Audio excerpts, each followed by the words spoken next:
11 мамырда Қазақстанда төтенше жағдай режимі аяқталды.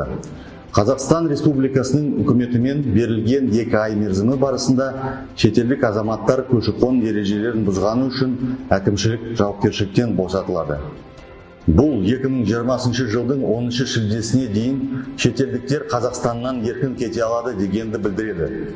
Яғни, шығу үшін қандай да бір құжат рәсімдеу қажет емес. Егер шетелдік азамат Қазақстанда қалғысы келсе, ол 10 шілдеге дейін көші-қон қызметі басқармасында мерзімі өтіп кеткен құжаттарды ауыстырып, болу мерзімін ұзарту туралы өтініш бере алады. Қазіргі уақытта Нұр-Сұлтан қаласы көші-қон қызмет басқармасы Қазақстанда уақытша тұратын шетелдіктерге келесі мемлекеттік қызметтер ұсынады. Шетелдік азаматтарға уақытша тұруға рұқсат беру, еңбек патенттерін беру, Қазақстанда жүрген шетелдіктерге негізі бар болған жағдайда виза беру. Бұл ретте коронавирустық инфекцияның жоқтығы туралы анықтама талап етілмейді. Шетелде қазақстандық визаларды алуға шақыру хаттарын қабылдау уақытша тоқтатылды. Өткен айда көші-қон қызметімен 748 виза, 1945 уақытша тұруға рұқсат, 3239 еңбек патенттері берілді.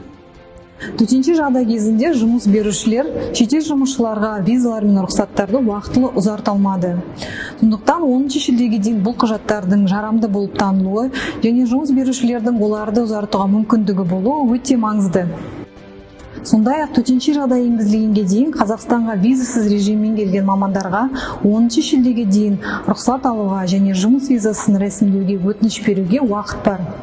Бұл үкіметтің оң шешімін біздің шетелдік серіктестеріміз атап өткен.